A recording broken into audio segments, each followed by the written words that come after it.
I honestly can't believe how well this thing is handling. Oh, look at that suspension work.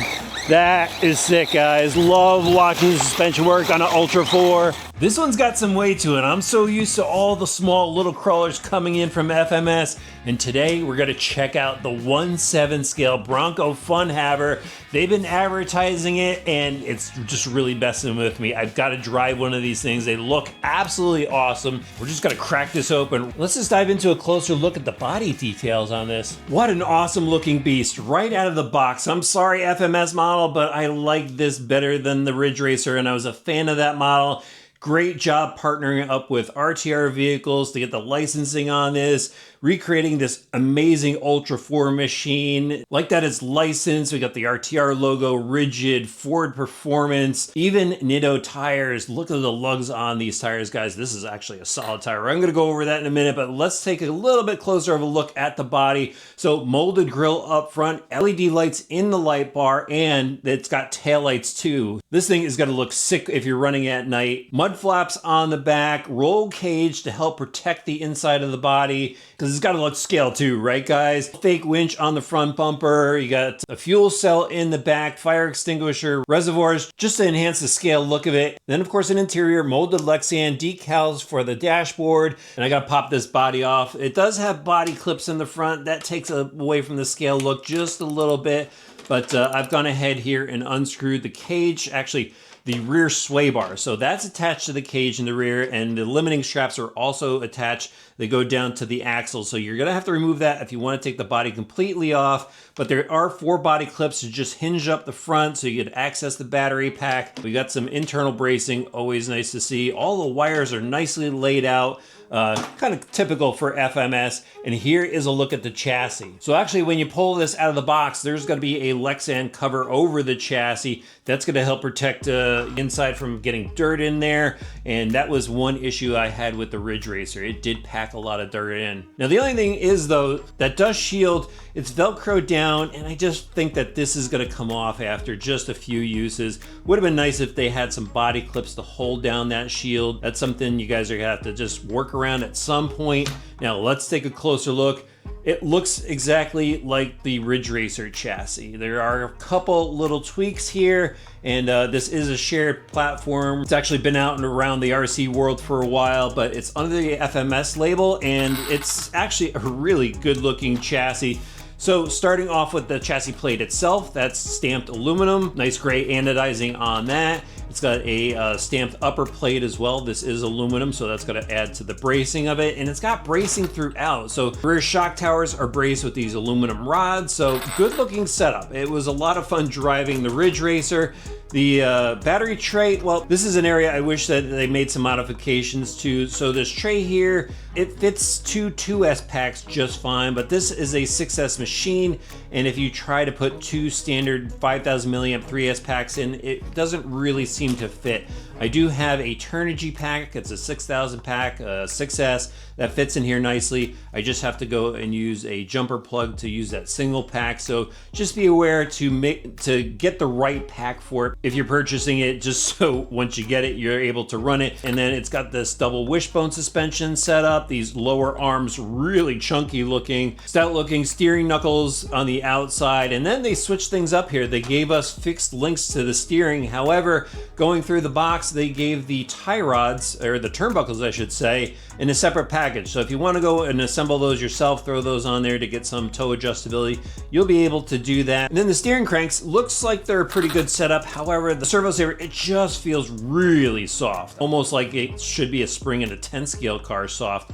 So we'll have to see how well it steers. But back to the suspension, 8 shocks on this. So one of them has the coil spring for rebound, obviously. The other's a slave shock. The shock with the spring on it does have an adjustable collar to help adjust ride height, but really plush suspension. It feels pretty firm. And then in the rear here, again, the double shock set up on each trailing arm. The trailing arm looks solid, and then really heavy duty upper links here out to the axle. Into the driveline, 3 differentials in this one, front, center, and rear. The center has an aluminum diff cup on it. That's because that one builds up heat. We've got a steel spur gear, even a metal motor mount, really good setup. Front and rear differentials, they feel a little light as far as oil goes, so you can't go ahead tune them with oil yourself. Full ball bearing support, and then CV axles out to the front. And of course, you got this solid rear end. Look at that beast. I still like the look of it. Universal drive shaft to the center here. And if you want to see this opened up, definitely check out my Ridge Racer video. I took it apart for that. Not going to do it again here, but definitely worth watching the action in that video too. Wheels and tires, these are different from the Ridge Racer. Love the look of these, the spoke style, and then the Nitto Trail Grapplers. These seem pretty firm, guys. Seems like it's got a really stiff insert on the inside as well. Into the electronics, there's a large scale servo tucked down onto the chassis, 60 kg metal gear, and then it does have a metal servo horn. Definitely like seeing that. On top of it is this Hobbywing 150 amp speed controller. This has your general programming of throttle punch and brake. Definitely has a good reputation out there, especially in a ready to run cooling fan on top. EC5 connectors on that. And then that's sending power back to this 4274 size 1600 kV motor, aluminum can on that. And again, mounted to a aluminum motor mount. Just wish there was some room in there to add a cooling fan. Not so easy to get one in there, and I wish it kind of came with one, but not the case. You're gonna have to hunt one down. It does say that it has a sealed receiver box, and I don't think this is sealed. So if I pop this off, no rubber gasket on here, just this little lip on the top of the box. So they're saying that this thing is waterproof. I wouldn't go and submerge it. I don't really see any conformal coating on that receiver, so if that gets wet, that could be a problem. I would just say it's more splash resistant. Then of course, I gotta show you the radio system. So here is that 2.4 gig radio. We saw this on the Ridge Racer. Looks like I got number 525. That's pretty cool. Not a fan of the steering wheel. It doesn't have any foam on it, but it does have these basic trims. So you go just tune everything. Here are those tie rods I mentioned before. You get some Allen wrenches, your instruction manual, a servo mount. I believe this is for putting a standard servo in there, and some more tools.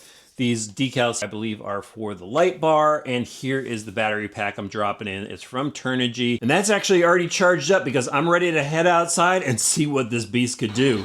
Well, drivers, if you watch the channel, you know this is the perfect spot for this beast. The sand lot. Plenty of dirt to rip up here. We got some hills to hit. We're gonna get wild with this beast.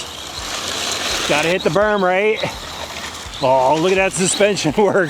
That is sick, guys. Love watching the suspension work on an Ultra 4. Let's hit this thing hard. Yeah. Plenty of power. And stable too. When these things hit the berm, that suspension digs in, those gnarly tires dig in, it usually wants to flip, but this is pretty stable. All right, I had to hit the big mound, RC drivers. All I want for Christmas is a big mound of dirt on a nice sized lot. Is that too much to ask? Look at this thing, ripping it up. This is a beast. It looks so good. Taking hard, it just handles so good. Oh, nosedive, did you see that? This is pure action, guys. Definitely holding up to the Fun Haver name. Off the hill, into the weeds. Wow.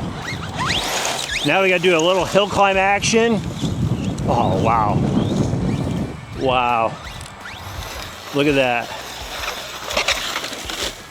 That is incredibly stable. That is super, I mean, that is off camera there. Look at that.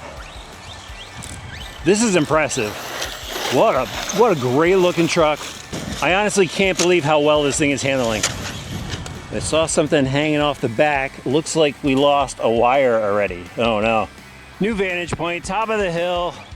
Let's send this thing up the hill. Yeah, we got some rocks in the drivetrain though. Sounds a little gnarly.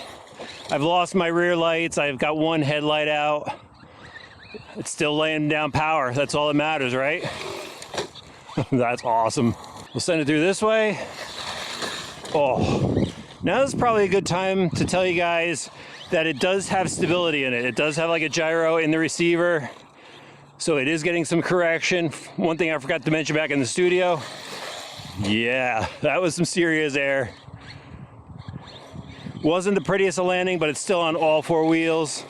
Again, this is super soft sand. Hill climb, man, this truck is awesome. Just like the Ridge Racer, just more exciting looking.